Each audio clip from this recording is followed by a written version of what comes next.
start recording. But basically, so as I was editing that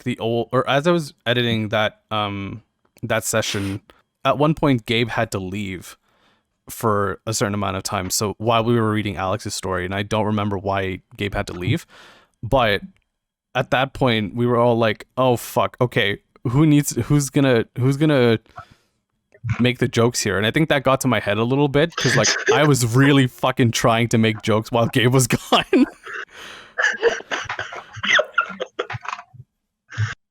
Oh my god. Yeah. Is this all I am? I'm just the joke man. You're the best joke man. We're all funny, but like you're the best at it. Am I nothing else to you, Dean? Do I mean nothing to you? Am I just jokes? Am I just a clown to you? That's not what I meant. You know that's not what I meant. You think I'm funny, huh? You want me to tell you a joke, huh?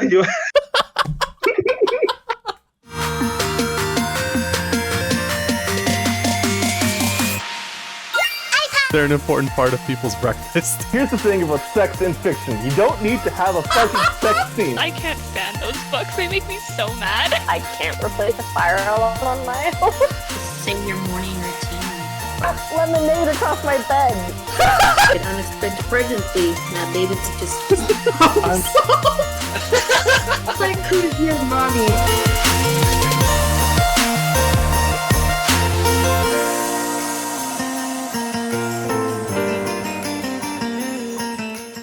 Hello, everybody. My name is Dean, and welcome to Season 3 of the InkGuild Podcast.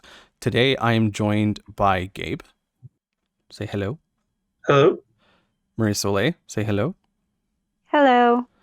And we have a new friend of ours joining us for her first session. Her name's Brooke. Why don't you say hi, dude? Hi. Yes, I love the energy already. Okay, so as a quick introduction to Brooke, she is a friend of ours and has been since basically like our little group started.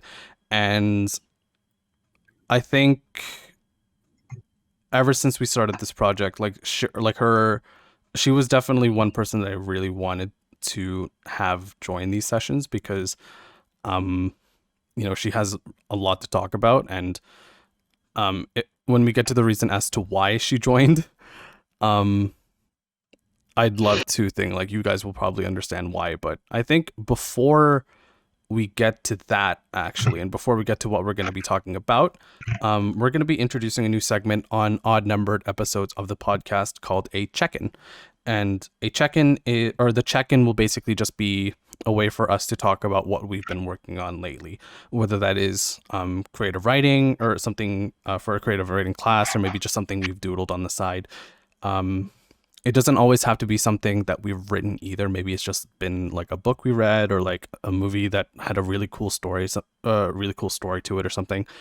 So I guess with that, as the introduction to the check-in, I have recently workshopped a poem from the perspective of my protagonist and original character, Porter. It's, I think, it's got a few stanzas. It has 4 sextets in it, and then an introduction rhyming couplet, and then it's rhyming couplets throughout the entire thing. And it's basically just a look into Porter kind of addressing her younger self, who is a lot more hateful. And the whole thing is basically discussing Porter's own self-hatred for herself and like how she has come to recently reconcile with that. Gabe, how about you? What have you been working on lately? I mean, as you know, I've been working on my long-term project, Lemon Heart.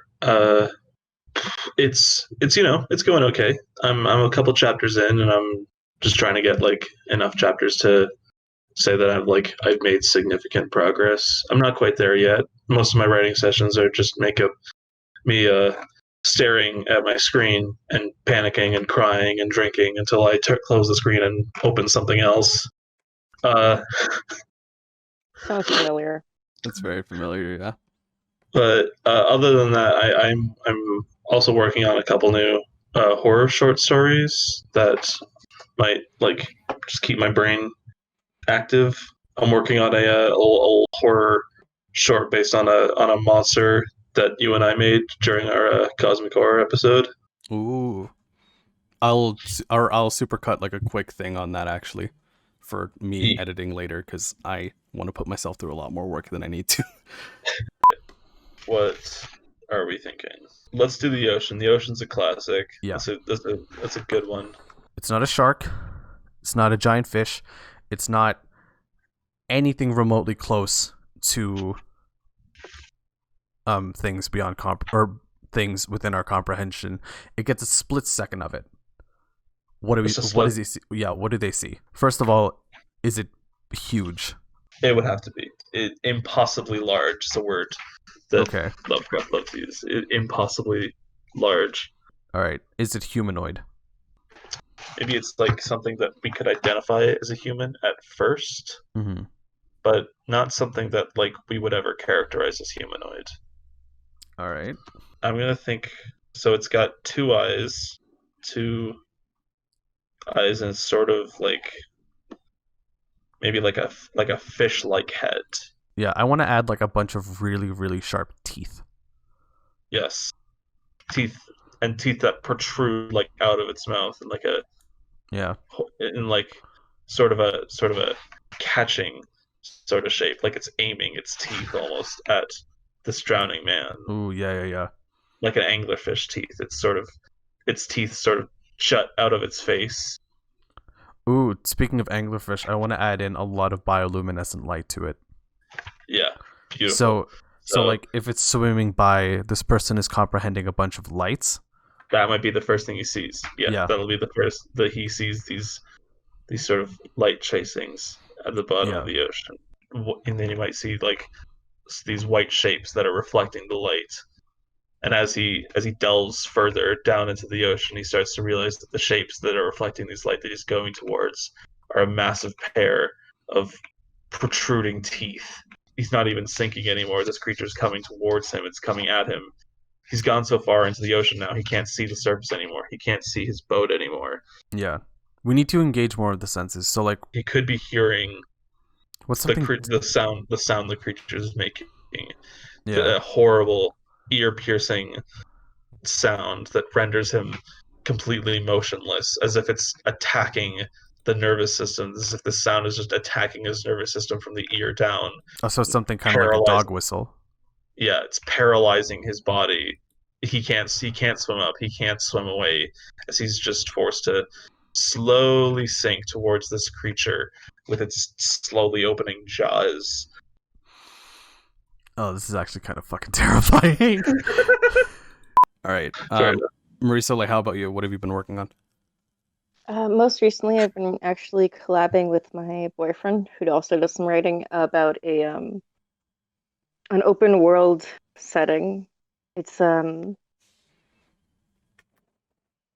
don't know how to explain it, but it's like an interstellar kind of setting in the galaxy, and we're trying to set out the groundworks and create the baseline. It's us and a couple of his friends that are working on it, and then after we have that kind of solidified, it'll be like an open world for anybody to write stories in, or even like play like D&D type games in it, and everything is the goal at the end of it. Ooh. How long have you guys been working on that? A month, I think. I don't remember exactly when he broached the idea to me. I think it's been a month. That's pretty cool. I wish you luck. World building can be really, really, really hard. Yeah, and our world is the entire galaxy. Oh my god. You should talk to Alex. Maybe she'll give you some tips. Maybe I'll talk to her later. Yeah. When she's not so busy with homework. Fair enough. All right, Brooke, what have you been up to? Well. Yeah, intimidating first question, right? Extremely. Let's just say I don't do so much writing as I do imagining and plotting. You feel? I do feel. Anything worth sharing, or is that all kind of under wraps for now? Well, I feel like so much could change because it's still so early in the work. So I just don't know. It's just like I have these ideas and I write them down and I try and figure out where they go in the story, and then I have to think about character interactions and that kind of thing and how it progresses each person. And then I don't get to writing it because I'm like, that's hard. Yeah. Yeah. Is there one thing? Is there something that like you do want to comfortably share? Because again, it's fine if it's not, but like, you know, like a character or maybe like a magical item, something. I don't know. Well, I certainly don't work with magic systems very much, so that's not really in the plan. Magic systems are incredibly intimidating to me. Don't think I'll ever touch on that. Yeah. I can attest after doing a podcast episode on it. Yeah, it's very fucking intimidating. Yeah, it's... Yeah. Whew. I'll stay to my bare bones, just a regular world with regular people. All right. That's cool. Okay. So that was the check-in. I guess now let's introduce the topic of tonight, which will be actually split into two topics. So first, we're going to be talking about the evolution of our writing styles, or the evolution of our writing, as I've put it. So that will go over, I guess, just some of our earliest experiences when it comes to developing our writing. And I know that like in our introductory episodes, we've kind of touched on that already, but I think this is a good time to kind of reflect on it. And then once we get on to that, or once we're done discussing that, we're then going to be talking about accommodations and writing with mental health. So that will be, so both of that will all be discussing in one episode. Timestamps will obviously be available because listening to an hour and a half long podcast without timestamps must be fucking infuriating for me, at least. But let's quickly actually, I'm sorry I'm all over the place now, but like before we actually get to writing about our thing, let's just have a quick chat about how Brooke came to join, or how we all kind of convinced Brooke to join. And it wasn't something like, hey, do you want to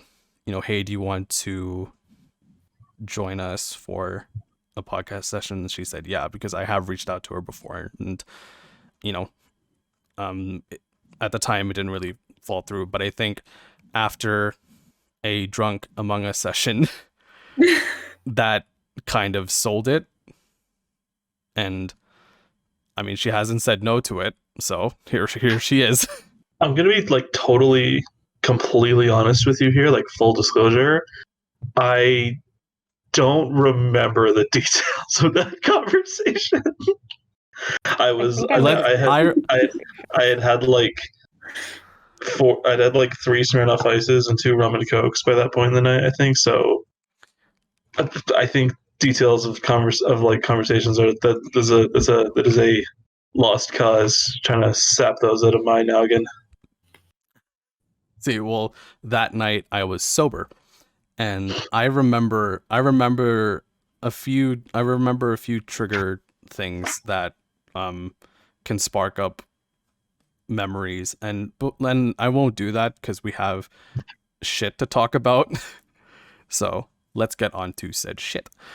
As writers, some probably who have been doing it a lot longer than others, our writing styles have certainly changed a lot, or I guess in general, our writing has changed a lot. We've experimented with different forms, delved into different genres, and ultimately that kind of experimentation and figuring out what works best for us has eventually helped develop a style that we are most likely comfortable with right now. But I think before we kind of like start generalizing everything, let's start delving into one specific at a time, and I think we'll start with form. So how I kind of assess forms is kind of like how the actual story is structured. So like there's short stories, poetry, novels, songwriting, even playwriting, screenwriting. There's so many different ways to tell stories, and given how, for me at least, I've experimented with a lot of different kinds of forms. Like at first, if you can recall from the previous episodes, my earliest story was a short story about my toys coming to life. And for the longest time, I thought short stories was going to be my thing, because under certain words, like it helped like it was fun to kind of just get ideas out there and not settle on something quite long yet, because I guess I just didn't have the patience for it. But I think over time, after experimenting with poetry, screenwriting, playwriting, I think what I've settled on right now is novel writing. I think novel writing just has more, I think it's just the one that I'm most comfortable with right now, because it allows me to stretch a narrative out and be as specific as I want, be as detailed as I want with my imagery, and certainly gives me room to develop things that otherwise a short story wouldn't, right? And, that's not to say that you can't do it with a short story, it's just that I can't, right? So I guess, yeah, let's go through a quick discussion on form. So Gabe, how about you? What has your experience with form been? Well, I mostly started when I started writing in high school. The goal was novels. I didn't really start with short stories because I just wasn't into that as an idea.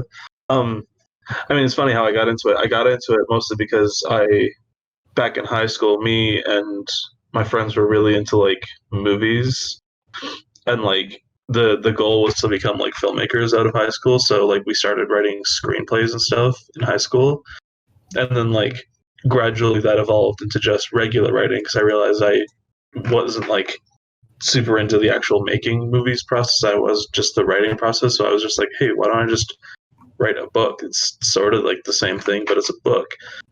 So that transitioned like fluidly into novel writing, because it's like long form storytelling. And it wasn't until I think like about a year ago that I started getting into short story writing, because that's when I started getting into horror writing, and I wanted to write like these creepy short stories, because I started getting into like Junji Ito comics, and I realized like short stories were a great outlet for like these shorter, darker, more ambiguous stories with like a lot of like dramatic irony and stuff. And you can't really do that with a novel, because like there's just too much story to have like a fun little ambiguous twist on a horror story. So from there, it's mostly just been like a split half and half. I'll either write if I want to write a horror story, it's almost always going to be a short story. I'll probably never write like a full horror novel, because like in like the opposite way of novels, I don't think I could write a horror story as a full book. The way I write horror stories is way too dependent on dark endings and like characters who don't really get developed a lot but just have terrible fates. And I used to write a little bit of poetry, because I was in a poetry class, and I wanted to like write poetry and I couldn't really like crack poetry as its own art form, so I started to like write stories, but like using poetry form. It didn't really work out, and I haven't done that since. So yeah, it's mostly been just novels and short stories for me. Mm-hmm. Okay. Marie-Soleil, how about you? So when I first started writing when I was like 13, I had dreams of writing these full-out novels that were going to change people's lives when they read them. And that never really like went out, obviously. I have notebooks that still have little bits and pieces of the stories that I tried writing at 13 that had no plot line to them. And then I tried writing like poetry when I was a teenager, and then that also didn't quite pan out. Like some of them were really good. I actually won a poetry contest when I was like 16 or 17. Ooh, shit. For Congrats. one of them. Thank you. At this point, I'm not entirely sure if it was a legitimate poetry contest or just like you entered and you won, and then they sold you a book for like $60 instead of $70. Dude, a win But is a win. I still think cool. it's fine. Thank you. I wrote screenplay for drama when I was in grade 12 when I was like 19. And that was cool. My drama teacher really liked it. And that was kind of when I started moving away from like fantasy and adventure into more like urban fantasy, if that makes sense. Like real world settings, but still kind of not real. Yeah. And now I'm trying my hand at like short stories as well as working on full novels. Cool. All right, Brooke, how about you? Well, diddle it darn. When I started writing, I went, I'm going to go big or go home, because the first thing I ever wrote, like truly wrote, was a large book in multiple journals that involved my entire class and got circulated around the school multiple times a day because everyone wanted to be in it and everyone wanted to read it. Oh, that's so cool. I'm pretty sure it was Nice. ass, but everyone A school-wide wanted self-insert. Oh my god. That's literally what it was. It started with, okay, I'm writing a story, I'm going to be in it. And then I went, I'm going to have 3 other girls as my friends in this story. And then people heard that and they're like, I want to be friend. And I was like, okay. And then more and more people heard about it and they're like, I want to be in your book. And I was like, okay. And soon enough, everyone was in the book as their own characters. But then it became such a hassle because everyone was like critiquing me on the way I was portraying them. Like there's this one god. we went to one of the friends' houses and I was just describing the room in the way that I thought the character would be. It wasn't my friend. It was just this character. So she had a very vibrant room with I remember there being orange circles on the walls, and she had a closet full of Vans and brightly colored sweaters. And the friend that character was based on read it, and she was like, I don't want a room like that. I would have this kind of wall and have these kind of clothes. And I was like, I don't care. Oh god. So that's how I started, and then I was like, all right, so now I'm never going to tell anyone anything about any of my stories ever. That's a great... Holy shit. Origin know story that. for why. That's why I don't talk about it, because it's like, I don't want people to judge me or start telling me how to write it. Yeah. Especially how old were you when that was a thing? Like 13, 14. Oh man. Oh, that was the snobby teenage Actually, years honestly, too. Shit. Now that I'm thinking about it, I might have been 12. Somehow It that's might have even been worse. Yeah. The younger you go from 14 and people are trying to critique you, it's like, oh, I want this to happen. It's like, you can't comprehend things yet. Some of you don't even have object permanence. Leave me alone. And it was not clearly my first story, so it wasn't going to be good. Yeah. It was just fascinating for everyone, myself included. Okay, that's kind of a lie. The reason I even started doing that was because in our English class, our teacher started giving us prompts, and she gave us this, I forget what the prompt was. It had something to do with getting in trouble. And she would randomly pick 2 from the pile and read it out loud to the class. And of course, she would pick mine for this prompt because I wrote about a princess banging her cousin and her father sending her to the castle roof. Oh, shit. So picture this, Catholic school, there's 12-year-olds all sitting in class doing a writing prompt thing. And then the teacher goes up, she's like, okay, I'm going to pick 2. And she starts reading oh god. incestuous princesses and abusive fathers. And everyone went, what the hell? And they looked at me. She didn't say who wrote it. Yo. Wow. Oh my god. Like, oh, no. But then they're like, that's kind of cool. You should do more like that. And I was like, I bet I'm going to do that. It happened again in grade 8. I think we were writing something that had to do with you picked either one of the extremes. You either picked freezing cold or boiling hot, and I picked hot. So I wrote a story about like a witch burning, and we had to read out sentences. And I said something about like her innards being boiled like a stew, frothing and roiling and stuff like that. And everyone in the class just went, holy shit. Okay, wait. So Quickly back on form. Was it like so you could just kind of like write however long the story needed to be then? yeah, it was literally just write and make it a complete short scene. So I was like, all right. Oh my So God. that's why I think I really like writing short scenes. And even though I moved on to like novel length writing now, it's very hard for me to not close a chapter feeling like it's the end of the book. Yeah. Like, I feel like everything has to be super tight and concise and like a couple pages or like just that chapter. And it's like, no, I have to draw this out more. So it's been a challenge going from the short, quick, get a visceral reaction to draw it out, build up anticipation and tension. It's hard, but I'm doing it. I'm trying. Mm-hmm. Can we talk about that actually? So like there are a few common forms that like I've noticed all four of us have a connection with, and that is, and one of them being novel writing. So like I guess as an opener, like what is it about novel writing that has, you know, either currently or at one point been just so interesting? Or like what has just made it so fascinating for you? Because like for me, and I'll start, I think like I had already said, it allows you to, or there's plenty of time to develop character A, especially in a fantasy, which is what my book is. I don't think that a short story can do that necessarily, and you know there are probably examples that will prove me wrong, but like when it comes to like high fantasy, like the kind of stuff that I'm writing, I think novel writing just gives me the space to do that. Like I don't think I can tell a full character story from the ground up without it having plenty of time to develop.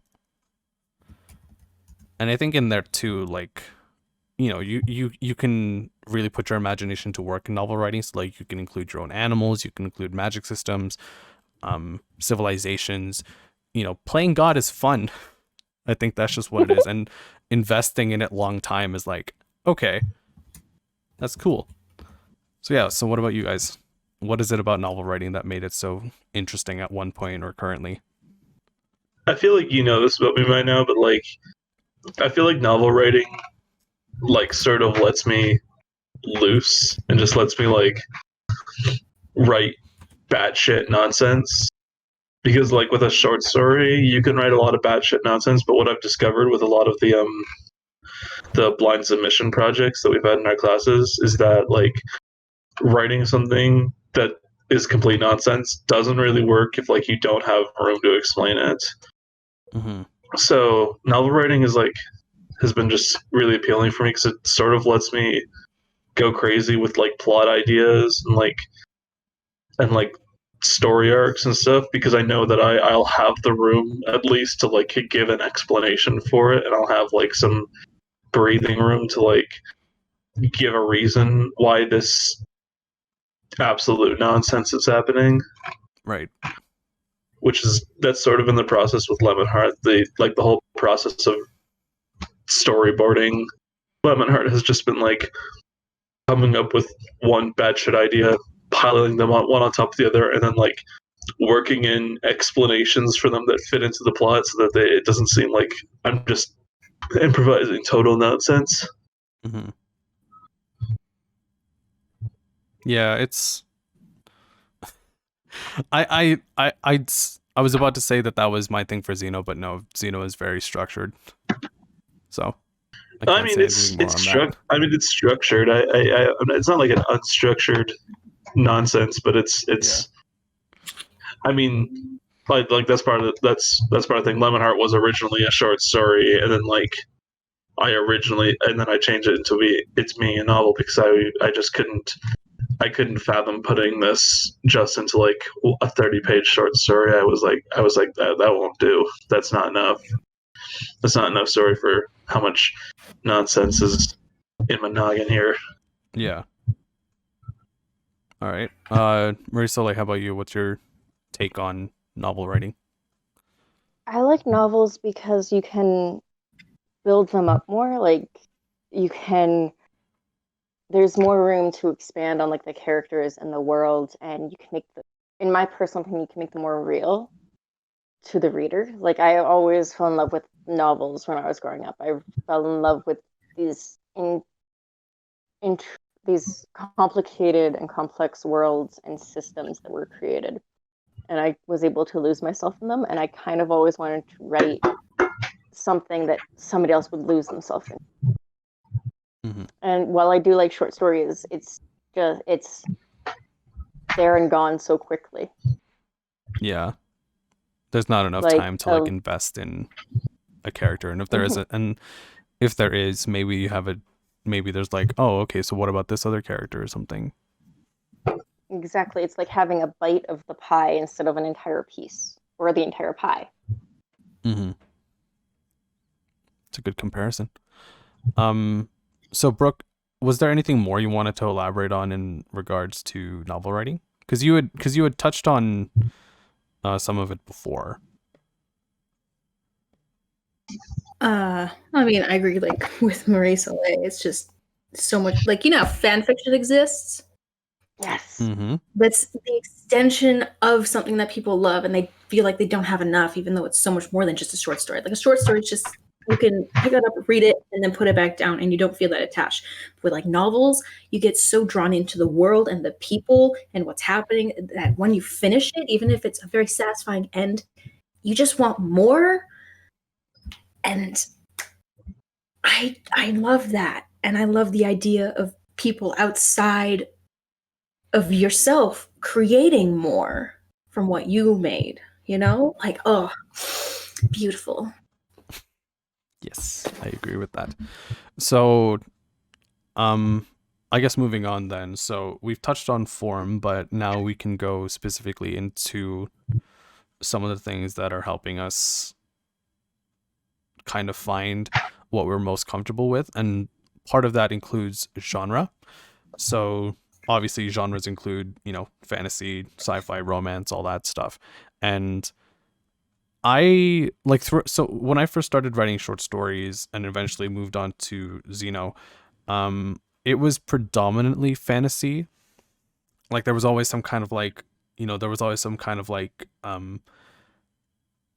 outer, or there was a lot of imagination in my works that would either take place on Earth or, as of recently because of Xeno, out in my own worlds. And I think it was just more or less like more fun for me. Like that's what made it so much more interesting. Like writing a romance story in like the heart of Seattle, or like somewhere between two high schoolers, and especially two best friends. Like that's how almost all of my stories ended up. And eventually I kind of ruined it for myself because I didn't try expanding on it. Sci-fi, I think, I don't know why I initially was turned off of sci-fi because, oh wait, no, I remember. So recently we had done, or not recently, but like we you know, Marie-Soleil, Gabe, you guys know that we did a recording where we read their old stories, and Xeno started off as a science fiction story. And what initially killed science fiction for me was that after further reflection, the story was just going nowhere. And I think at some point, the science fiction elements of it were just becoming more urban fantasy than anything. So, okay, so why not just scrap the science fiction aspects of it in general and just start fresh and move into fantasy in general? And since then, it's been, I think it's played into my strengths a hell of a lot more. Like, especially after the creative writing classes especially after the creative writing classes, like I think I just enjoy fantasy a lot more than I do like historical fiction, horror, romance. And you know, that's not to say I will never try those genres. I think it's just more or less I want to be comfortable with fantasy first, or I want to be at a place where I'm excelling in fantasy before I try experimenting with other things. I guess like I don't want to I don't want to just suddenly start doing everything at the same time and eventually hope something will stick. And I think that's maybe just because before that's how it was. Like, I remember, I think early in high school, I was writing a romance story while also writing a post-apocalypse story while also doing romance poems on the side. I'm like, oh God, no wonder none of these finished. I was doing too many things at once. So, yeah, that's been my experience with genre. Gabe, how about you?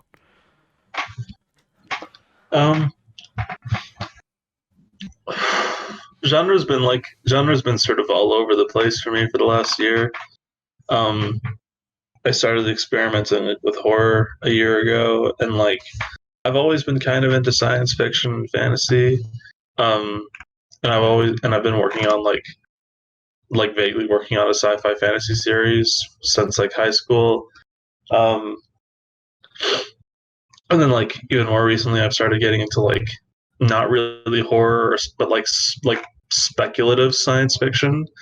Like I did a short story during the last semester about like time travel and penguin extinction. It didn't go over super well, but it's a genre that I kind of want to experiment in, like sort of less high intensity like action science fiction, but more just like depressing, melancholy visions of the future. And that's sort of something that I wanted to get into. And then like with that, there was also like speculative, not really speculative, but like alternate history fiction. I've been doing a little bit of that recently too. So Yeah. genre's been sort of a mishmash for me. I'd say like if I had to pick a genre that I'm like really solid with, or like really have my heart set on, at least it would be horror. But like I'd say like horror, science fiction, and like post-apocalyptic fiction are the ones that I'm like comfortable with. And then like more melancholy dramas, romances, and like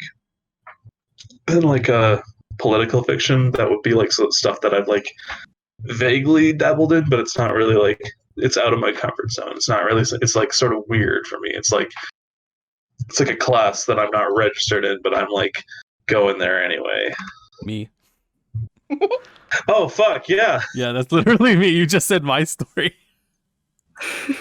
But yeah, so on that actually, yeah, I think like horror definitely is one of your main writing strengths from my experience. Like when I first started, again air quotes, joining the creative writing class, like you were known as like the horror writer to some people, and like people were always talking about how like your horror was great.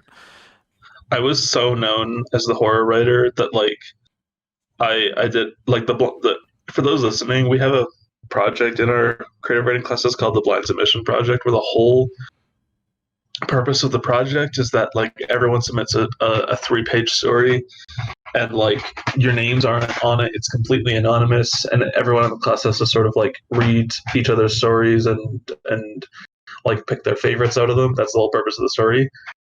Every single person in the class knew my story was mine because I wrote a creepy story about a dude turning into a fucking crab.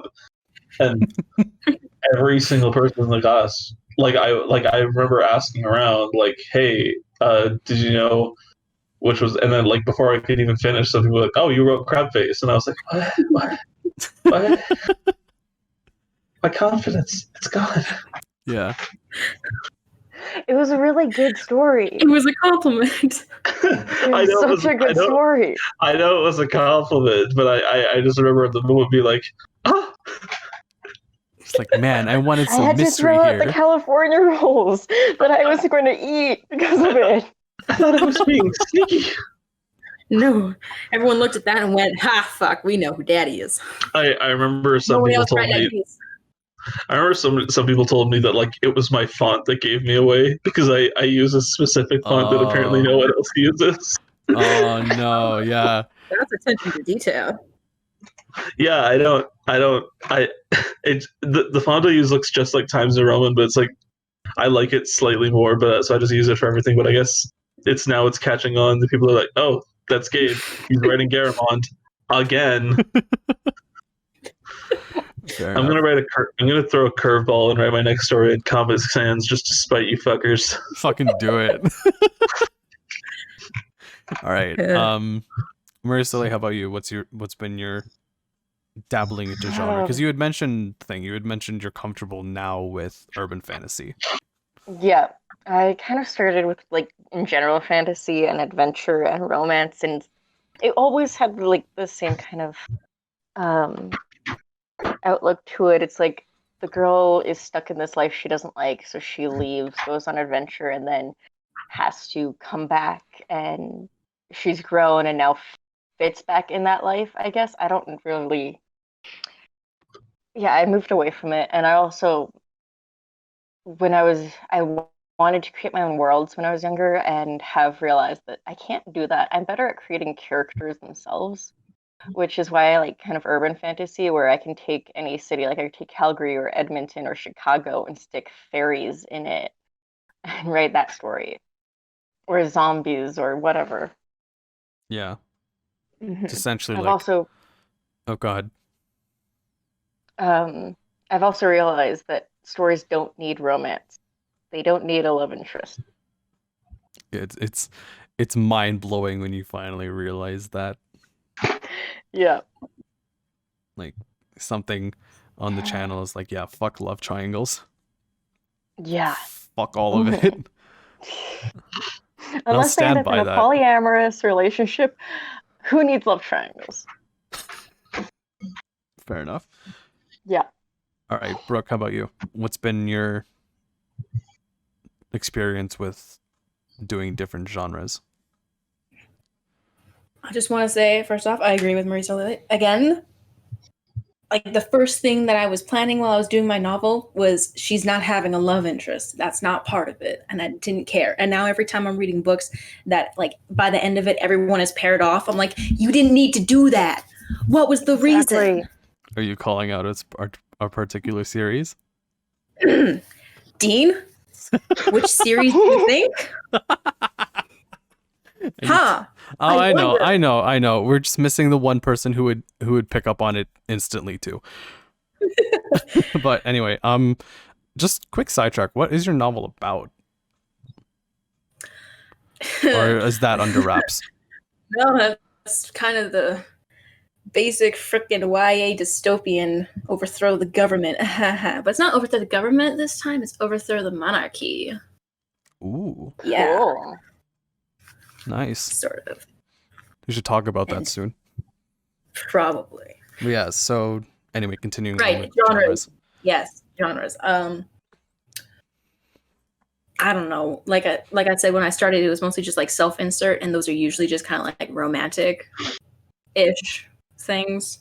I don't know if I went that far into it because, again, I was like 12, so I really hope I wasn't going very romantic with that, because that would have been very awkward. But I started off kind of romance, a lot of action-based, and as I started to write more and more, I found myself drifting very much into like, I don't know. It's not particularly a genre, I guess. Like specifically, it was always like gang related. Like I really liked writing about gangs, but like romance with gangs. And then as I realized I didn't like sharing those kinds of stories, and I needed to write something that I could actually like give people, I started trying to do thrillers / mystery kind of things. And then I was like, oh, you know what? I'm not really smart enough for this. Oh, wait, okay, no. Be nice to yourself. I don't have the time right now to plan out the intricacies of the kind of mysteries and thrillers that I like. Right. So I'm going to put that on the back burner, and I'll get back to that when I have time in my life to actually plan these out and make them awesome. So then I just switched to like basic fiction, action kind of stuff. So I'm basically just in the sci-fi section now. You know? Yeah. Is there Not doing before we move on to the next talking point, I guess, is there a particular genre that like you guys aren't comfortable writing in, or you guys just don't like writing in? Because I know for me, I think it's dystopias, which is very much contradictory to what Brooke just said. But like for me, I think the main problem is just that I wouldn't know where to start. right? And like I've read dystopias like The Hunger Games, Shatter Me, I forget like Maze Runner, all that's like the big 3 ones that we have called the Hunger Games of YA, which you can also check out on the channel. But I think just dystopia is like, assuming I did know where to start, I would like, personally for me, it would just be really, really hard to make it my own thing. Because with fantasy, it kind of, tropes and all that stuff aside, like dictating what characters I can create is fun, and I have my own ways of doing that. But I think in a dystopia, given like the tropes associated with the dystopia, I feel like it would be a little bit harder for me. Like, that's not to say I would necessarily never write a dystopia. I just feel like if I did, then I would need to go into it with like months of prep before I actually do the thing. How about you guys? Is there a particular genre that you guys are either uncomfortable with writing, or you don't want to write, or like you feel like, you aren't well versed in enough? Fantasy. All right, Brooke says fantasy. We're the opposites of each other, man. Clearly. Marie-Soleil, what was that? Historical fiction. I love reading it, but I feel like if I ever try to write it, I'd get like, I wouldn't be able to write it properly. True. I put in stuff like the fact, like in 18th century England, men had nipple piercings and so did women, and I'd like have details like that, and people would call me out on it, claiming it's fake, but it's actually true. Yeah. That sounds like you should write a historical fiction. Just a historical short story, or a historical fiction short story just about nipple piercings. Hell yeah. I'd buy that. Talk about the invention of pasties.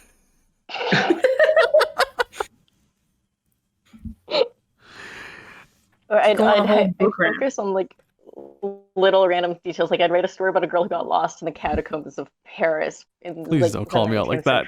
Don't call me out like that. Oh, I'm still traumatized. I had to edit that fucking video of me reading the whole story. Oh my god. I know that's not a thing. I know that's not what your intention was, but oh god. Just hit me like a fucking truck. Anyway, Gabe, how about you? Probably like, honestly, mysteries, like detective fiction is a genre that I could probably, or like conspiracy fiction.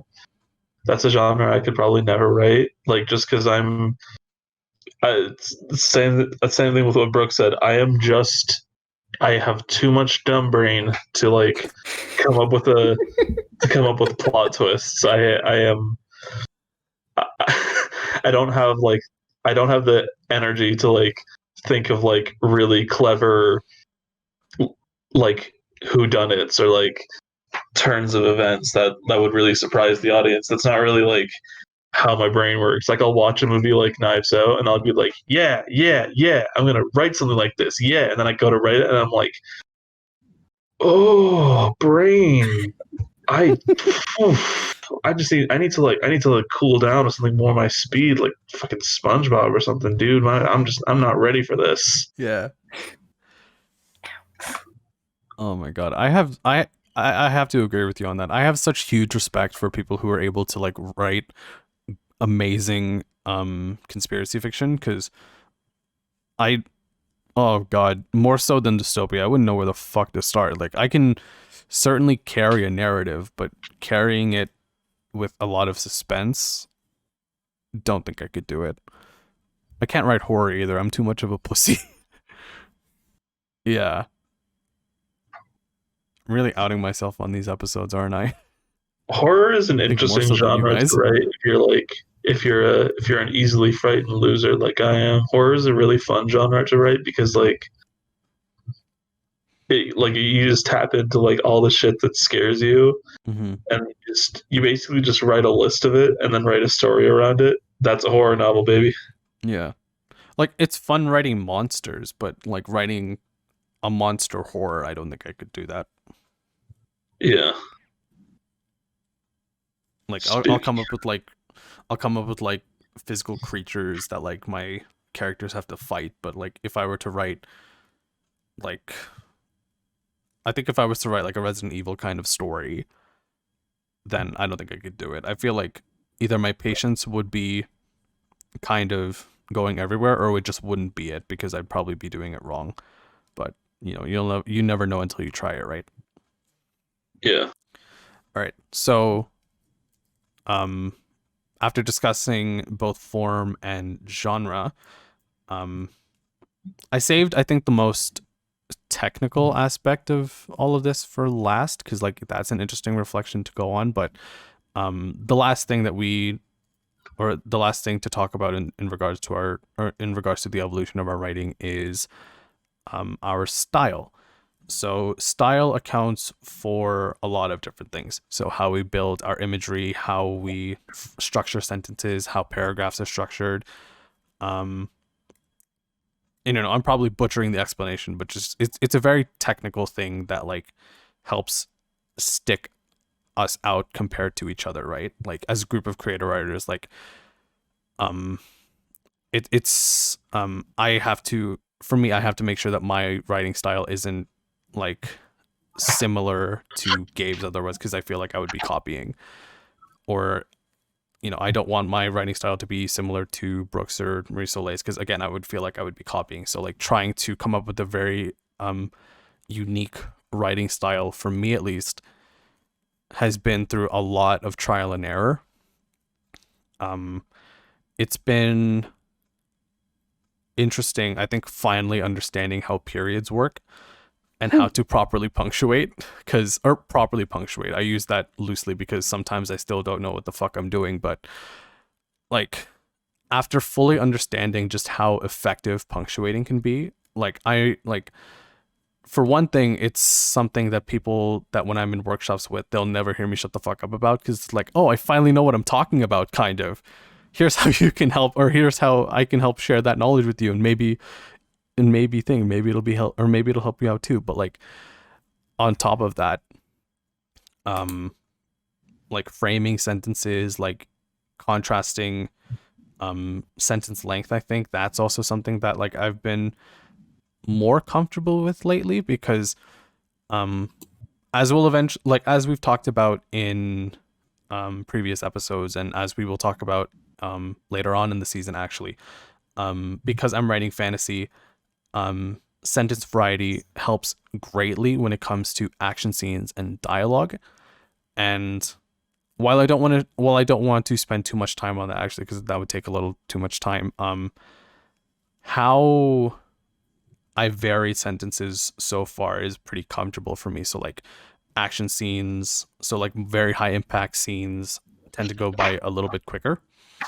It focuses a lot more on the action and less on the emotional reactions at the time. Like I'll either do it in the moment, but I don't want to spend too much time on it, or I kind of leave everything to the side for now. And but when it comes to like world building scenes, so like when the characters are going from point A to point B, those tend to be a little bit longer, because then I can include like things like some of the creatures, how everything is lit, like where are they, how does it all look, all that stuff. And those ones tend to span longer paragraphs, I guess. But on top of that too, like I am also I'd like to say that like my imagery when it comes to the senses is getting better. Like it's certainly not amazing by any standard, but like it is steadily improving. Like how it's not just how people see things, but like how Porter, for example, like how is she reacting to like the smells of a restaurant, or like how is it that she picks up the taste of something. Like that's really fun to explore, and it's been key for me to understand that, because it helps me get to know my characters better. Because like like one of the key things that like I think I haven't gotten out of my head since I learned about it was that like, and Gabe, I think you've heard this, but like if you're going to be writing from the perspective of your main character, then that main character's perspective has to be like very interesting and as developed as possible, because then why write about that character in the first place? Right. And that is by how the character sees things, how they, how their five senses are engaged, how their respective 5 Ws carry them through the story. And style wise, I'm hoping to reflect that as much as possible in a third person perspective, which for me it's easy, but apparently it's like difficult for everyone else, but that's a whole other tangent. So yeah, I'll pass it off to Gabe so he can talk about his style.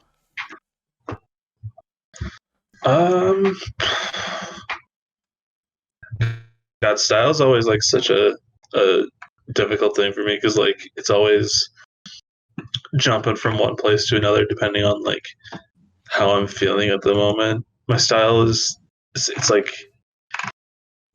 it can be super inconsistent at times. Like I'm sure y'all have noticed this with my like, because I workshop basically the same story over 3 chapters over the last semester, and like I'm making them more consistent now that I'm focusing on that as like a sole project. But like each of the chapters sort of feel like very different from one another in terms of like tone and how characters are written and how characters talk to each other. Like sometimes it's like really, really dark. Sometimes it's like sort of this.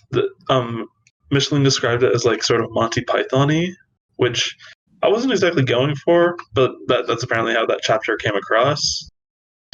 So it can come off as like a little bit erratic. As for like stuff like prose and stuff, I said this before we were recording, but like prose is something that I almost never actively think about when I'm writing,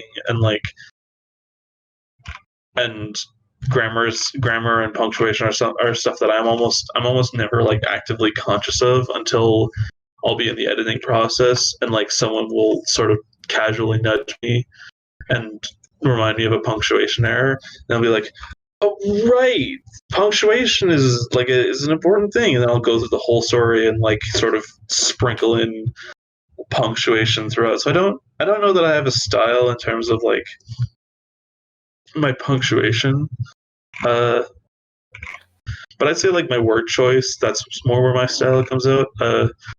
My professor and a lot of people who have read my short stories have noticed that I really, really like the word slither as a descriptive term for fluids or for like a foreign body. Anything like that can be creepy. I like to use the word slither. I've noticed that. You have a crutch word, basically. Yeah, I do. I really do. Anytime that it's like I almost never actually use it correctly. It's always for like something that doesn't slither. Like it's always like either a liquid or intrusive thoughts. They slithered in. Mm-hmm. Do you have any other like crutch words then aside from slither? I'm trying to think. Slither is the one that like sticks out to me because it's the one that's been pointed out to me. I'm sure if I like look through my stories critically, I would notice more. But like slither is that's the one that like sticks out the most to me because I've had my attention drawn to it. Yeah. Oh god, I'm trying to think of some others.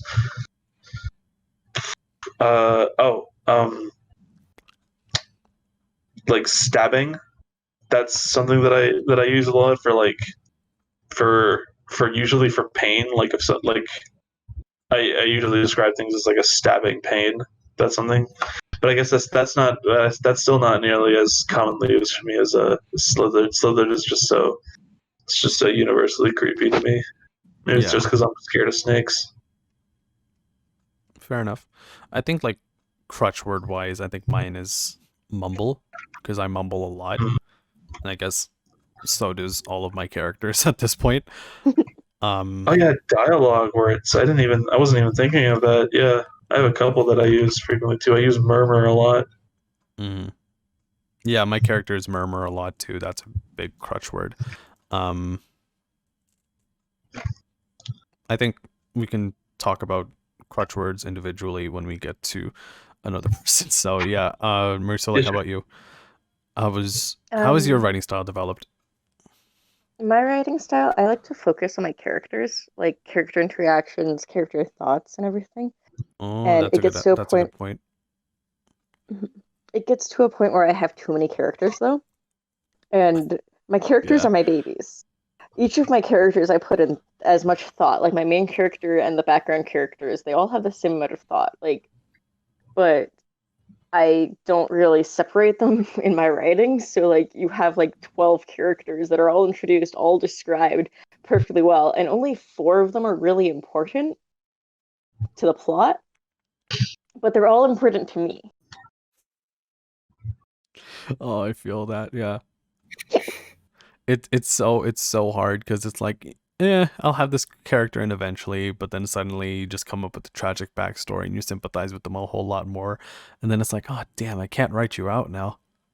Mm-hmm. Well, maybe not now. I'll kill you later, but like, it's a grim example. Oh my god. How about you though? Like, do you have any crutch words?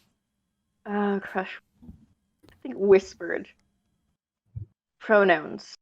I use pronouns a lot. She, her, he. Mm-hmm. When I could just use the character's name instead. Yeah.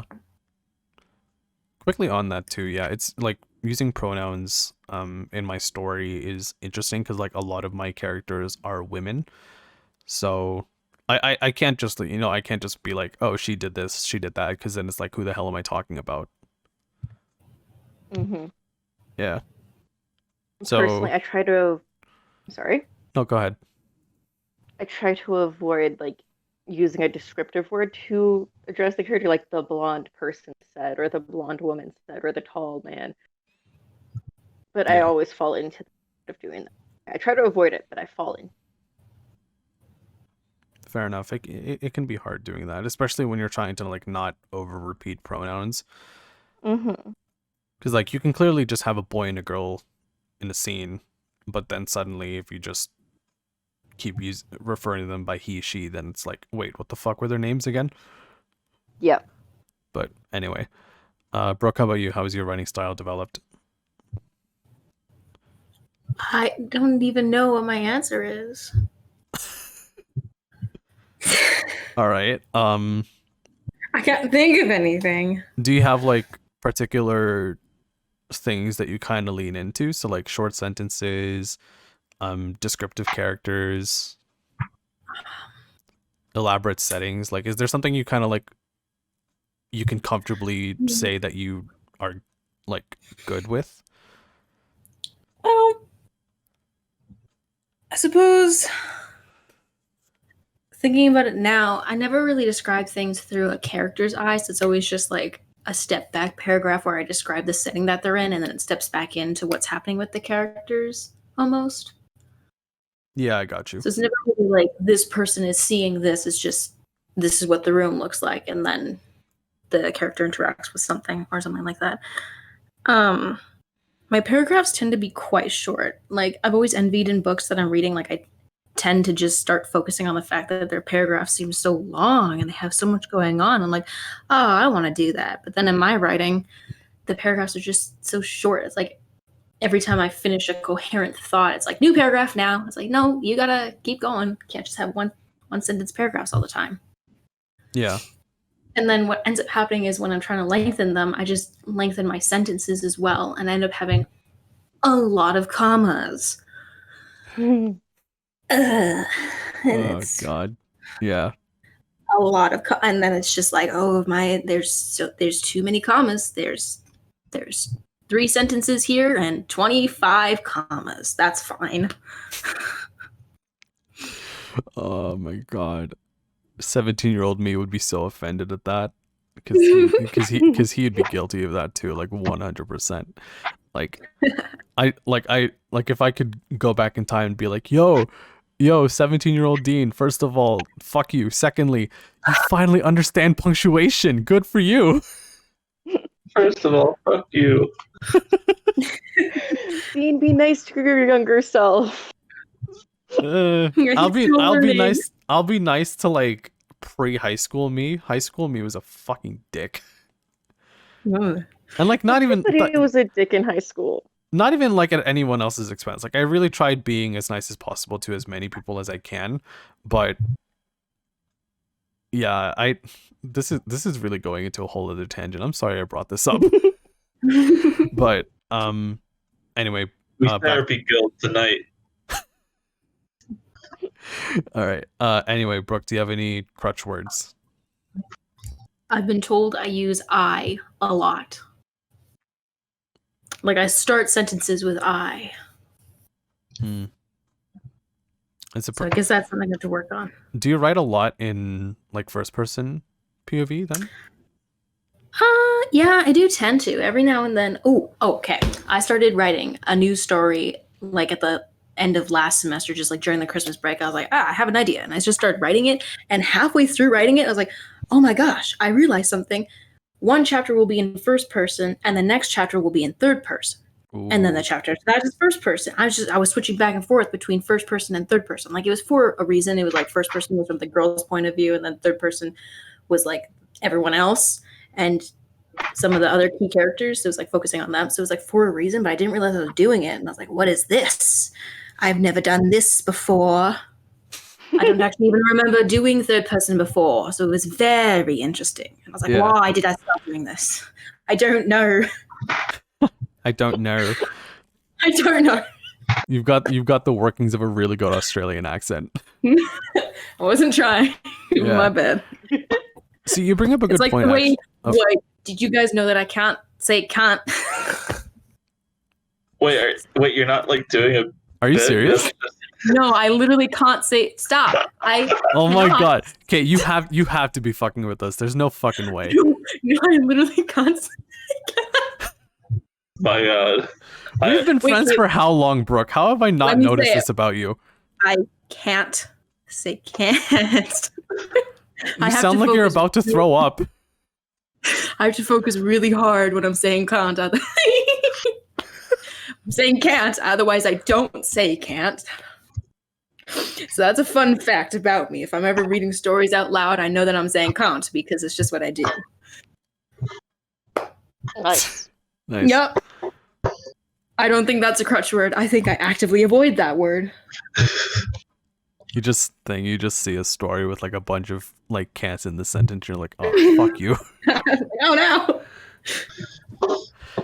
See, you actually bring up a good point when you're talking about like perspective switching, because I've noticed from going from first person from first person to third person, I think like obviously barring in mind like the experience between those stories, the style that I wrote in varied completely.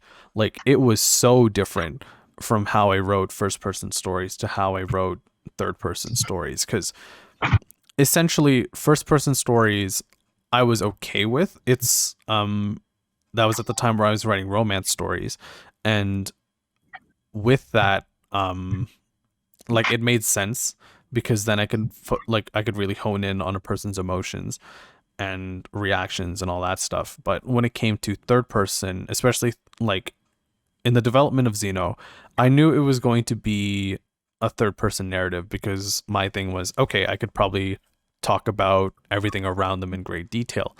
But suddenly as Xeno progressed, and I think after workshops and editing and all that, it's become kind of like third person over the shoulder. So like it's kind of it's hard for me to explain, but I guess Gabe would kind of understand. It's kind of like it's kind of like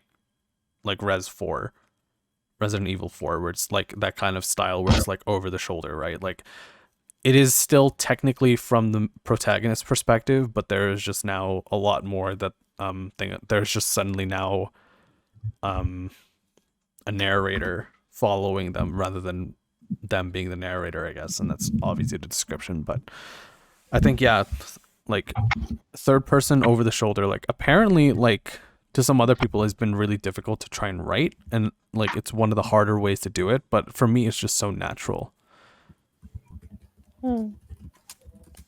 Yeah, how about you guys? Like, how have you, like, when it came to like perspective switching, how has your style been affected that way? I realized a long time ago that I have to write in third person because I like writing with ensemble casts, and I just can't do that with a first person perspective. I always love writing with like where at the very least either the villain is doing shit or there's like a third party with the protagonist and they're also like doing shit. Yeah. And like I can't really do that with a first person perspective because like it just becomes incredibly contrived and very obvious to have like the protagonist bouncing around to be involved in all of these character stories when I could just have it be a third person perspective and have these characters' stories just exist on their own. But with short stories, I almost always try to write first person because with a short story, it's way easier because it's usually just like one character, and there isn't a whole lot going on, and it's a lot easier to just write it from the perspective of the protagonist, and just have them solely experiencing what's happening. But for me, it's basically impossible to do with like long form novel fiction. Yeah. Yeah, I agree with you. Especially when you have such like beloved character, like when you've written in so many characters, like switching from a first person perspective, your protagonist to the deuteragonist, or maybe just a side character. It's like, what? How can you do that? Yeah, and it's also harder to get like perspectives and stuff from the other characters when your character is first person. Like a whole aspect of Lemonheart, just as an example, is that the main character is like a weirdo.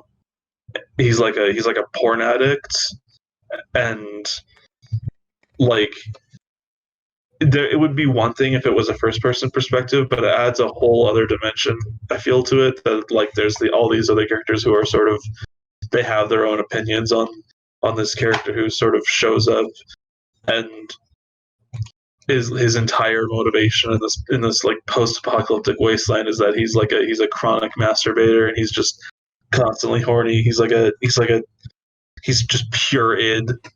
Yeah. Fair. All right. Marie-Soleil, how about you? What's your take on? I mostly write first person and third person, but I've occasionally written second person point of view in short stories once or twice. Oh, I was writing in second person because that's really hard, or for me at least.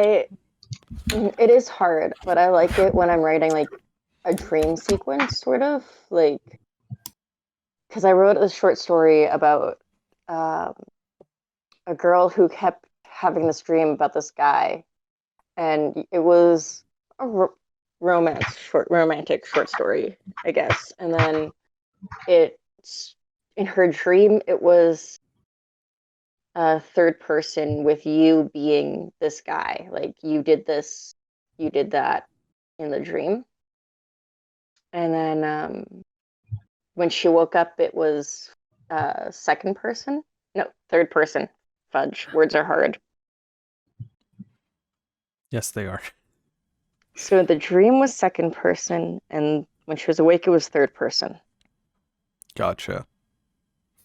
Did you find that balance kind of easy to work with then, or was it kind of difficult at first? It was difficult at first, but once I got into the writing, once I got like absorbed into it, it actually flowed pretty well. I might be able to find it somewhere. Mm-hmm. If you're interested in reading that. We can talk about it after then, or if we still have time after, then we can touch base again. But Brooke, how about you? Not tonight. Maybe not tonight, though. Yeah, maybe not tonight. Will? Yeah, I tend to write in first person, but like I said, with that most recent story, it's just third person just popped out like an unexpected pregnancy. That baby just busted out of there. I bet if you could, like, I bet if you were able to, like, tell someone about these podcasts, you can obviously tell who the youngest out of us is. It'd be clear who the maknae is. Yeah, it'd be clear who the maknae is in this group. Excuse me, Dean. I have the voice of the voice of a sprightly young teenager. There's not an adult bone in my vocal cord. How dare you? I apologize. I didn't mean to be attacked like that. Oh. I had to face the consequences of like talking shit. Okay. So I guess after discussing that, originally actually we in the development of this episode, we had talked about originally this being about like writing accommodations, and I think over time that was something that like, yeah, that has definitely had an impact on like a lot of people, like having to create basically with certain accommodations. And tying into the other topic regarding mental health, that also is something that many people have had to work with, especially lately. But I think for me it's relatively short accommodation wise, because I don't have any accommodations that I know of. Like, I'm fairly sure I'm not dyslexic. I'm not diagnosed with ADHD. I don't have any kind of accommodations that I know of so far. So I have no authority on speaking about accommodations, but how about you guys? I don't know if I have any like accommodations for my writing. I know I have. I mean, it's never really like. I mean, it kind of has. It's not really like super present in my life. But I was diagnosed with ADHD as a kid, and like I've been diagnosed with depression for like the last since fucking freshman year of university, basically. I don't know if it's really affected my writing though. It's just sort of like it's just sort of there, and also I'm writing. I guess like the most it's affected is that like my writing is like sort of, it could sort of be like an outlet, I guess, or like some stress relief, or just like a way to sort of escape and just turn my brain off and like not exist for a little bit. Mm-hmm. Yeah. That's probably why I don't get a lot of like editing and like grammar and stuff done, because it's sort of just like thought juice stream onto my computer, and then like I'll be like, oh right, this is an actual story that I want to publish. I should fix a lot of this shit. All right, fair. I guess moving on then, Marie-Soleil, I'm aware that you had brought up that you have an accommodation. What would that do you want to quickly remind what that was again? Just so I don't get it wrong. Yes. I have dyslexia and ADHD as well. And a couple of the things that I use in a vein of accommodation is that when I'm on my computer and such, I've turned Word onto dark mode, so the page is actually black with white text on it, which helps me to see the letters. Also, different fonts can be helpful. Comic Sans is actually really helpful in this. I don't know why. And I turn off spell check while I'm writing, and then afterwards I turn it back on and go through and correct the spelling and grammar errors. But just while I'm writing, if I'm seeing the little red lines popping up and everything, it's just too distracting. I can't focus on what I'm writing. I have to keep going back and correcting it. So I just shut that off entirely while I'm actually writing. And then when I'm out of the writing zone, I'll go back and correct things. I also like writing by hand. And when I'm writing by hand, colored pens help a lot, like pink, purple pens.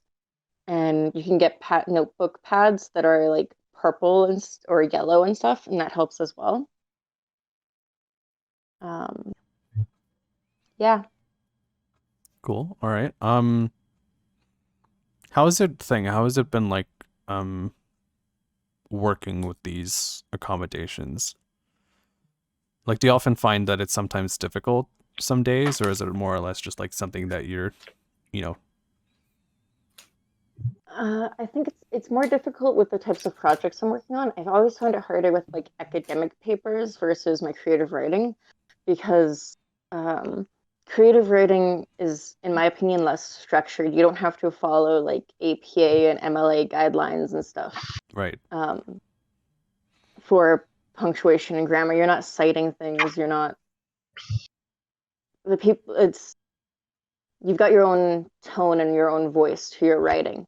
Whereas when you're writing like an academic paper, there's so many other things you have to be aware of and acknowledging and checking on. And also, the people who are reading it, you have to like, sometimes you have to explain, hey, I know that my grammar in this is really shit because I haven't gotten around to checking that. And my dyslexia means like it's hard for me to properly grammar things when I'm in my first draft. Mm-hmm. All right. That makes sense. Yeah. Well, I guess it makes as much sense as it can because I can't relate, right? But someone out there probably does. I hope I'm explaining this good. Yeah. Well, ultimately, I guess it's like, I don't want to speak ill and speak wrongly, but but this is your experience, right? Maybe someone resonates with it, maybe someone doesn't, but Brooke, how about you? Are you aware of any accommodations? I have anxiety. That wasn't going to be a stop sentence. Yeah. Which has made it very difficult for me to present my work. And I'm always anxious that it's so horrible, like so much worse than it could ever be. And even though people are criticizing it in a very nice, helpful way, in a way that you're supposed to, I'm still thinking, oh, they hate it. They think I'm stupid. This is horrible trash. Mm-hmm. So it's been fun to work around that and get used to that. I also have depression. So some days when I'm supposed to just be writing anything usual, that depression just seeps in and it becomes very uncomfortably sad of a story. It's like, aha, that's not what I was going for. So I do have to watch my moods when I'm writing, or it very quickly takes a turn down misery lane. Yeah. And then I also have ADHD. So it's very hard for me to work because I either hyperfixate and I just want to write forever, or I don't touch for months. Mm-hmm. And months. And months. Yeah. I don't touch. Fair enough then. It was definitely easier when I was in class, like when I actually had creative writing classes, because I felt more compelled to just like write like for fun or just like work on stuff. But without that structure, I'm just kind of like floaty, not doing anything. I am too, yeah. And I guess actually in terms of tying it quickly back to accommodations and moving on to writing about mental health, or writing with mental health actually. I said earlier that I'm not aware of the accommodations that I have because the thing is, I feel like I have anxiety. I feel like I have depression. I feel like I'm showing traits of ADHD or just whatever, but I don't have it clinically diagnosed yet. And I guess in a way that's kind of like made that statement clear in my head at the time. It's like, I'm not sure of it. But I guess on writing about mental health, for me personally, like it has been more or less the same as what you guys have already said. Like if if I'm working on a story and I feel like I don't like it, or if I feel like it's not up to a standard that I would like, I get very anxious about it. Like there are certain, like I acknowledge that there are parts of it that people are gonna like, sure, but like ultimately it's just not great, right? And it will never be great so long as I am, or so long as it still stands in its current form. And ultimately that kind of anxiety then spirals that would then spiral into depression. Just about, my writing style and ultimately me as a creative writer in general.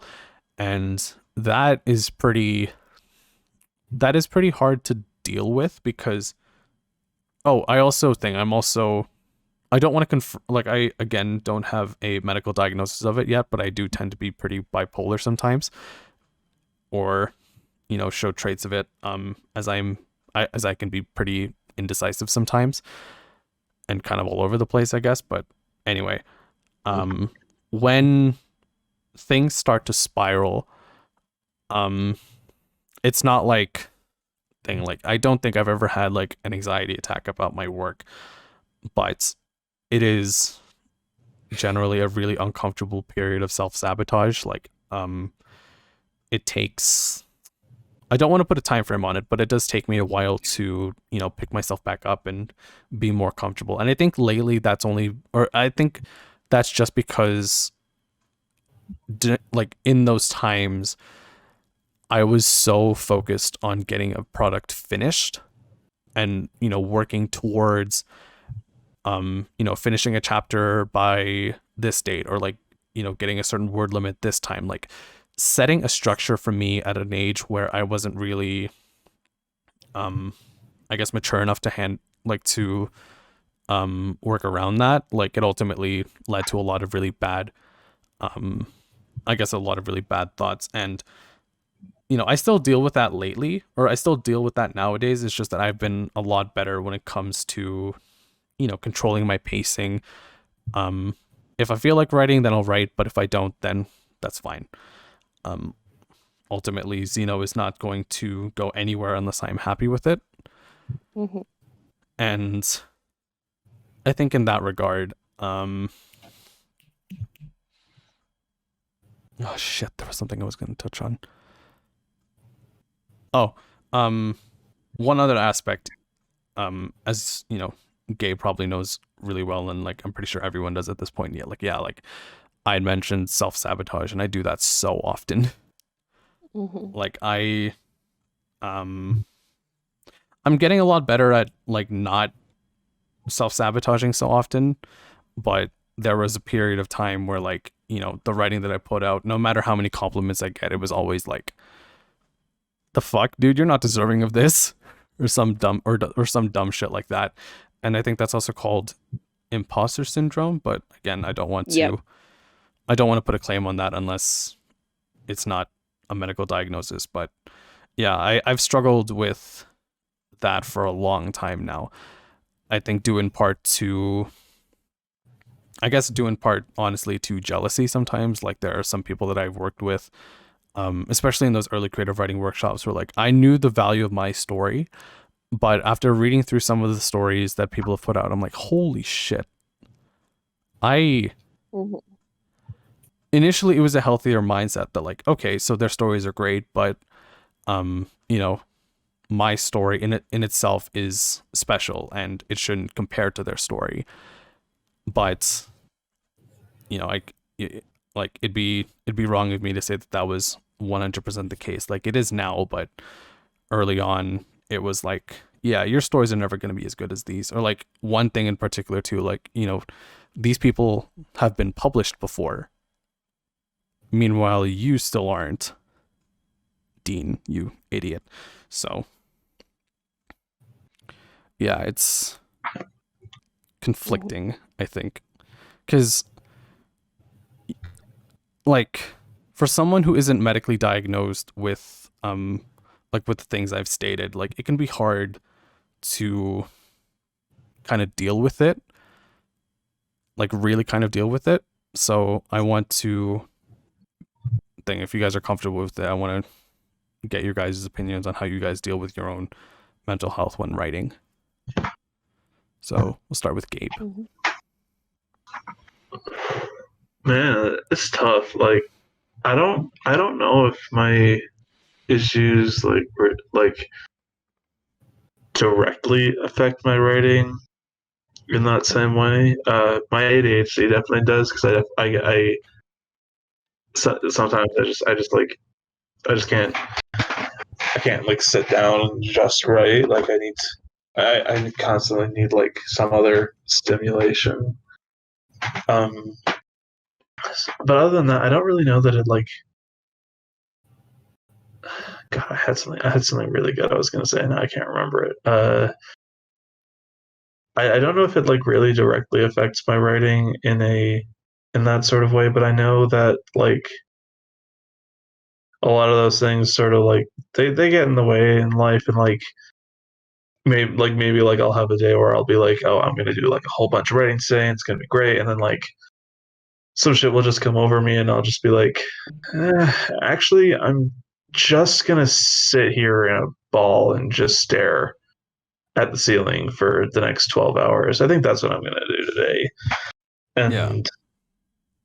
then that obviously gets in the way. Working around that is, I don't know, it's tough. I feel like that's still something I have to work on, and like, you know, I'm young. I still haven't like really figured a lot of my shit out. Like I can. It's easy enough to say like, oh, I've lived and I've done stuff, but I haven't really done stuff, and I haven't really cultivated a lot of experience. So like, I don't know that I would know enough to really like give advice for people who are struggling with those issues, because I do think it's something that like I don't think it's something that there's a one. That's the thing that I've noticed a lot of people who struggle with these issues struggle with, and I'm in a lot of online circles of people who are of like just basically like a lot of venting and stuff. And like the thing I've noticed is that like something that a lot of people like want is like a one way.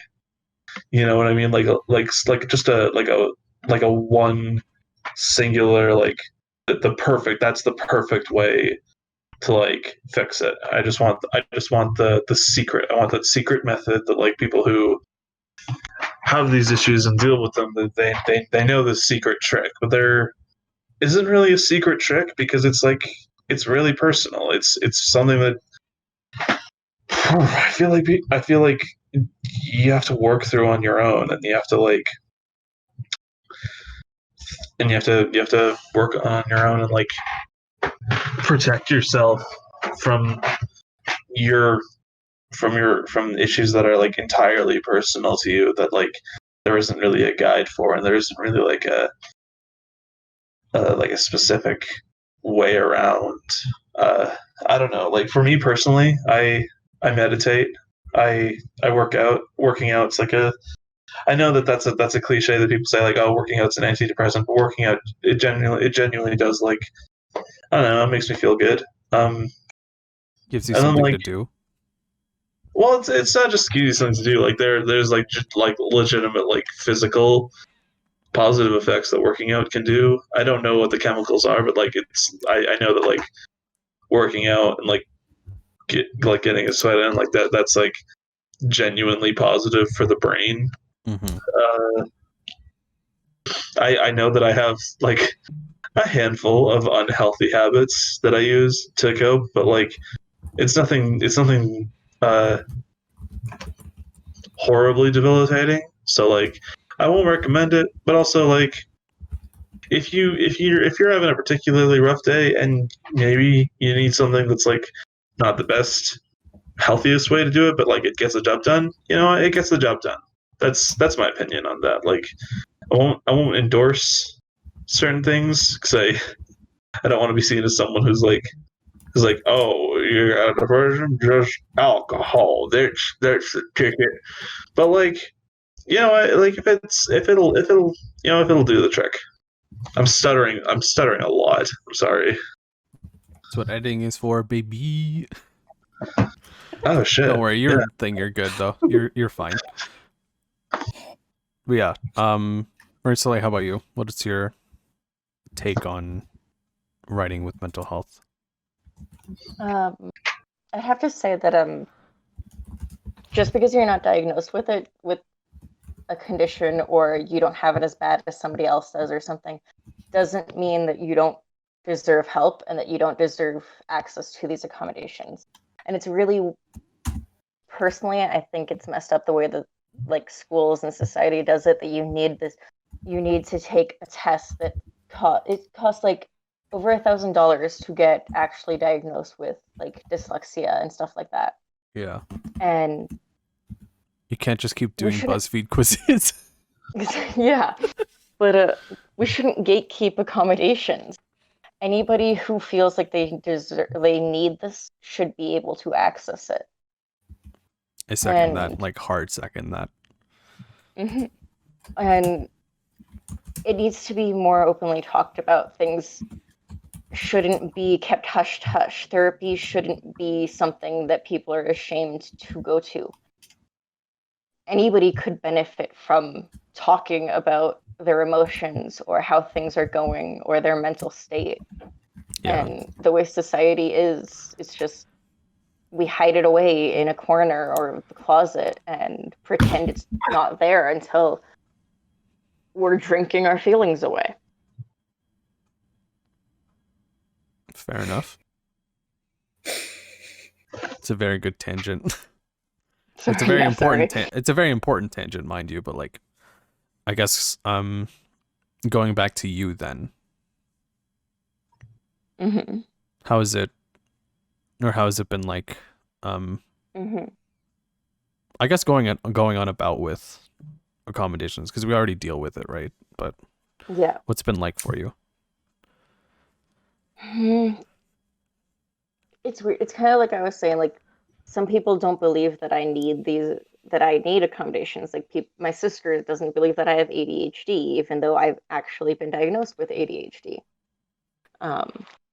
And the stigma around it when you say like, yeah, I need to write this, so I need to be in somewhere that's quiet. I need to put my hair up in a bun so it's not touching the back of my neck. I need to do this. I need to do that. And they're like, wow, you just can't write. You just can't sit there and write. Like people, I feel judged when I need to do things to write. Mm-hmm. Would that be like, has that been a consistent problem then, or like is your close circle kind of like, respecting and understand, or like doing their best to educate themselves on that? And this is more like a general question. Like you don't have to answer it if you don't want to. As I've grown up and I found people like with similar interests and similar hobbies now, more creative writers that I know, it's not as like they're more accepting, I could say, like they've experienced it or they know other people who have experienced things like this. And it's all about the people you surround yourself with. You got to surround yourself with the people who are accepting. Yeah. And if other people, like if they want to be a part of your circle, they have to learn to accept it. Mm-hmm. Okay. Brooke, how about you? I hope that answered it. Yeah, that's good. Brooke, how about you to close the section off? You can, or what's your take? Don't get overwhelmed. Yes, that is. Yeah. that explains it really well. Self-care. Do the things. Try to do part of a thing. Yeah, I word good. Words go good today. Very. All right. I think then we can kind of close off that section there, because there isn't really much I want to elaborate else on, because I feel like I feel like I fear overstepping boundaries, right? Especially for this audience, if there are people who are dealing with certain accommodations, I don't want to talk about something that I know nothing about, right? But yeah, I figured talking about mental health would probably, like, I've wanted to do a writing with mental health episode for a while, but I feel like, because we are already talking about, the evolution of our writing, like, it is important to account for our mental health in regards to that. Like, I am very much an advocate of like speaking up or speaking about mental health as much as possible so that like we can actually have a conversation about it. And that certainly affects creative writers too, right? Like, it affects not just our process, right? Like, it doesn't just affect like when we write, how long we write for, and all that. But I think like long term, especially if and this is just going into like imagination, but like if there are people that are resonating with our respective works, right? Be it the novel or a poem or whatever, like the second that gains attraction, it's important, I think, for me at least, to start advocating for a mental health talk, especially when it comes to creative people, because like it's been long documented that creative people are pretty fucked up. Mm-hmm. So Indeed. yeah, I think in that regard, then, to kind of help wind the episode down, any pieces of advice you guys want to share? Like, it doesn't just have to be regarding a writer's mental health, but like something to help improve style or something, or like something to help with genres. Because to start, there is a lot of inspiration in music. I can 100% say that because I do that all the time. I always write to music. If you ever feel like you're stumped, just listen to like film scores, trailer music, all that shit. And I've said that before, but like it really does help, especially if you're a fantasy writer. Like listening to like hour-long compilations on YouTube of like fantasy music from like everywhere. Oh my god, there's so much that I've written down in one session after listening to that whole fucking thing. And mental health wise, acknowledge, like Marie-Soleil has been touching upon, like acknowledge how you feel, and if you feel like there's an accommodation that is that you have, or you feel like you have, then do as much as you can to learn more about it, because then at that point you'll start surrounding yourself with people that will hopefully understand, and then it'll only be a benefit to you when you have people that encourage you despite dealing with this and that. If that makes any sense. I feel like that's a little bit too wordy, but like Brooke had punctuated, take care of yourself. Anyway, in terms of advice, Gabe, do you want to give a couple points? I'd say for finding a genre, like it took me a while to sort of figure out that I actually liked writing horror. And like it took finding like both authors who really like resonated with me, like Lovecraft and Junji Ito, and also like finding genres that like I actually enjoyed writing, like cosmic horror and body horror. I think finding a genre, finding like it's sort of weird finding a genre. It's like sounds like such a personal thing, but it is. I think it is finding like a genre that you actually like writing. It's a very specific and personal thing. Like you want to pick a genre that you can see yourself writing for the rest of your life. As much as it sounds like I'm making a genre sound like a partner. It's that's sort of how it is. You know, you gotta pick a genre that like you can feel comfortable in. Like as much like I would recommend writing out of your comfort zone and writing something that you're like not familiar with. But if you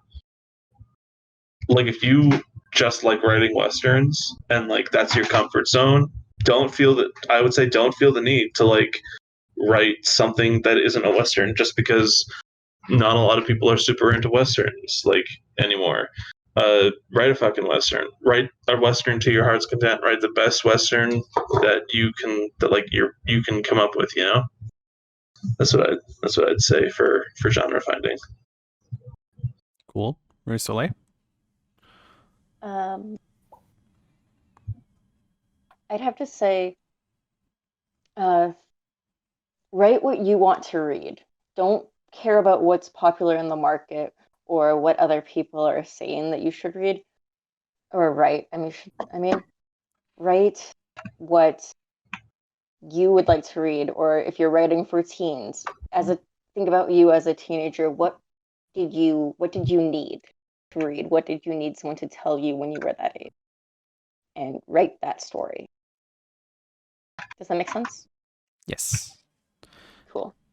All right, Brooke, you're closing off with the advice. Anything you'd like to offer?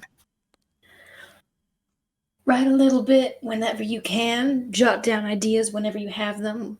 Doesn't matter what it's on. It could be on your arm. It could be on your foot. It could be on your grandma's brownie recipe. And look at prompts.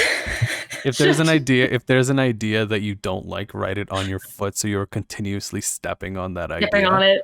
That's a good idea. But look at prompts.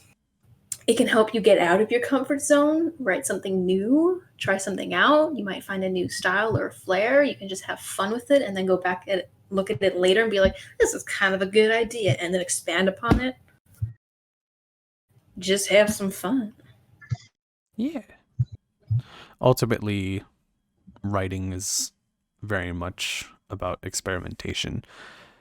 I guess early on too, you don't really know what you want to write about yet, so just do what is. Oh, what the fuck am I trying to say? Do what you like. Just write to your heart's content, or maybe, take it one step at a time. And with all that being said, that is the end of the first episode of season 3. So thanks everybody for tuning in. As always, you can find our social media for the InkGuild down in the description below, as well as all of ours individually. Brooke, because you are, I guess, debuting with us, would you like your social media in the description, or do you want to keep that private for now? It's a secret. That's not an answer. It's a secret. They're not allowed to have it. Okay. Your social media is a secret? Yes. All right. So if you want to interact with Brooke, you're going to have to, I guess you're going to have to use fucking wizardry. There's no interaction with me. It's forbidden. Yeah, you're going to have to go through wizardry. And even then, it probably wouldn't even work. But yeah, you can find all of our... Yeah, so... So, yeah, you can find the InkGuild social media down in the description. You can find our individual ones down in the description, as well as the music credits or other credits needed. And typically, we would do a final send-off or a final check-out, I guess. But because of the nature of this episode, and because I haven't come up with one, I will instead flash up a few links or flash up a few resources relating to creative writing and mental health. So if there are any organizations that are helping supports reading through or reading with accommodations, I'll be sure to find that too. And yeah, this has been the first episode of season 3. We're very excited to continue on with the season because we have a lot of cool shit to talk about, and we hope to see as many of you there as possible. So thanks everyone for listening. Have a good night. Night. Night. Don't let the bugs bite. Do night rituals. Pray to fuck else. I don't know. What?